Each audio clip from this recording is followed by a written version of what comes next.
If it ain't broke, don't fix it, or so the saying goes. But what's that other saying? Change never happens if you're inside your comfort zone. So in 2020, Samsung is going all in, rebuilding the Galaxy S20's camera from the ground up, even if the S10's camera was pretty great already. A risk taken to ensure the new S20 series of smartphones aren't just pretty great, but amazing. Hello from San Francisco, where Samsung just unveiled its latest flagship phone, or should I say, flagship phones. I'm MICHAELJOSH, you're watching GadgetMatch, and in this video, we go hands-on with the Samsung Galaxy S20, S20 Plus, and S20 Ultra. If you're just here for the Cliff Notes version, let me lead with that. Here's everything you need to know about the Galaxy S20. There are 3 S20 models. As per usual are the S20 and S20 Plus, and new this year, the S20 Ultra, for those who want a more pro photography experience. All phones have 5G support, all have new and improved cameras. The S20 starts at just under $1,000. Pre-orders start February 21st. Phones go on sale starting March 6th. Okay, now for the expanded story. Now, I don't know if this is just me being giddy about a new phone, but while Samsung has maintained its design language, I feel like it's been able to refine that design even further. Many of these adjustments are very subtle. For example, corners are more rounded than on the S10, so it's more comfortable to grip. Button placements have been simplified. There are only 2 now, all on the right. And I like this accent that wraps around these buttons. Up front, it's cleaner too. The earpiece isn't as obvious, and the punch hole is right here in the middle for more symmetry. Finally, their trademark curved display that's been quite polarizing is still there, but not as curved. A reasonable middle ground, which I'm pretty sure will make both sides happy. But if there's one sore spot, it's got to be the size of the camera module that sticks out when you flip the phone around. From a horizontal strip on the S10 to this rather large rectangle on the left-hand side of the phone. It's even larger on the S20 Ultra. But these are necessary concessions that Samsung had to make in order to make room for an entirely new camera system. There's a lot to talk about, like larger image sensors that let in more light, the ability to zoom in further than before, 8K video capture, and a host of new software features.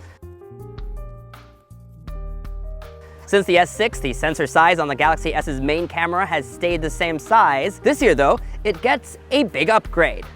And that's a good thing. As we always say, a bigger image sensor usually means better photos. The improvements are across the board on all 3 cameras: wide angle, telephoto, and ultra wide angle. The S20 Ultra, with its 108 megapixel camera, has an even larger sensor, currently the largest in the market today. Okay, so some of you might be thinking, plenty of megapixels is great if I make a lot of large prints, but how is it practical for the everyday user? Good question. By default, photos taken aren't full 108 megapixel images. Instead, every 9 pixels are fused into one. So you end up with one photo with plenty of detail. Samsung calls this process Nona binning. We've seen similar approaches on other smartphones before, but Samsung is pretty bullish about the tech that's on the S20. And before you guys say it in the comments section, I know Xiaomi has a 108 megapixel sensor smartphone, but did you know that that sensor was actually developed by Samsung? I wish I could show you sample photos, but that will have to wait for our review. But Samsung says expect better photos in low light and when capturing objects in motion.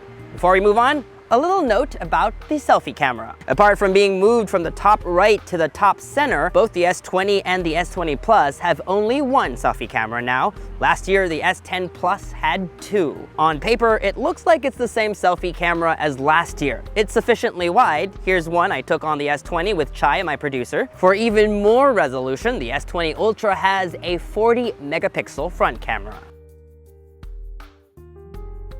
Another focus area for Samsung was zoom. On the S20 and S20 Plus, you get 3 times lossless zoom and up to 30 times hybrid zoom. And on the S20 Ultra, they have something called space zoom, giving you 10x lossless zoom and up to 100 times hybrid zoom. With so many zoom options, how does one get to the desired zoom point? Well, from the camera app, it's pretty easy. Click here to zoom as you normally would, and over here on the side, you'll get the option to pick the level of zoom. Finally, video capture also gets a major upgrade. 8K video capture at 24 frames per second is now possible, perfect if you also have Samsung's new 8K QLED TV. Because now you'll have a device that can shoot 8K content that you can view on it. And being able to cast is also now easier. All you have to do is tap your phone on the TV. Now, because you're shooting video in such a high resolution, the Galaxy S20 will also let you pick your favorite moment from that video and store it as a 33 megapixel photo. From the Gallery app, just scrub through the video and pick the frame that you like best. Another nifty software feature is called single take mode. You know, when a moment is taking place and you can't quite figure out, do I want to take a photo? Do I want to capture a video? Well, now you don't have to choose. Just switch to single take mode and the phone will capture photos and videos simultaneously for 10 seconds. Once you're done, it will then offer you a curation of the best moments. 2020 marks a new direction for Samsung. Instead of focusing on new software and hardware, this year it's all about creating new and innovative experiences. And they believe 5G will be instrumental in making that happen. All phones in the S20 lineup will have 5G support, and for those who are more technically inclined, the S20 will support the sub-6 standard, while the S20 Plus and Ultra will support both sub-6 and millimeter wave. If that sounds Greek to you, don't worry, it's a bit too much for me to understand also, but the good news is you can click over to here to watch my friend David Kogan's video all about 5G. Among the many benefits of a 5G phone, coupled with a carrier that supports it, are faster speeds while streaming mobile games. And at launch, Samsung is teaming up with Microsoft to bring Forza Street to the mobile platform. The game will be available for pre-order from the Galaxy Store very soon.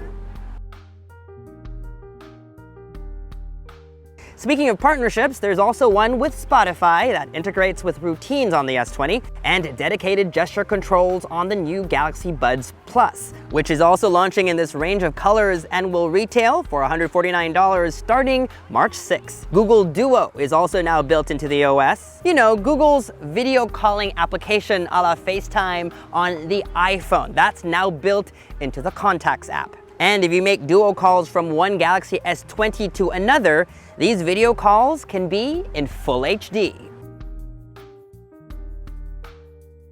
Before we wrap up, here are other bits of information about the Galaxy S20 that you shouldn't miss, and we'll do it in just under a minute. Let's go. Processor, 7nm, Exynos or Snapdragon depending on where you live, a baseline of 128 gigabytes of storage across the board, 12 gigabytes of memory, 16 if you buy the Ultra, and different battery capacities depending on model, from 4,000 to 5,000 milliamp hours. The S20 and S20 Plus have 25-watt fast chargers.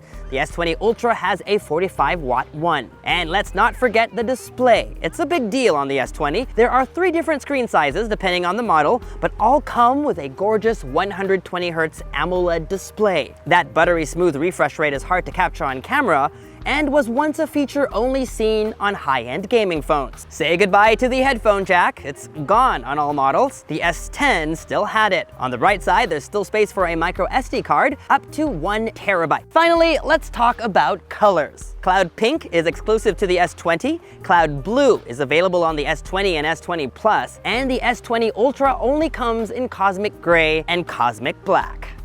Made it! The entire S20 line will go on sale starting March 6th, but you can pre-order starting February 21st. On Samsung.com, those who pre-order get $100, $150, or $200 in stored credits, respectively. Samsung is also keeping the S10 lineup available at a reduced price of $150. So, is the Samsung Galaxy S20 your gadget match? Is it time to upgrade? And if so, which model should you get? I guess I have my work cut out for myself.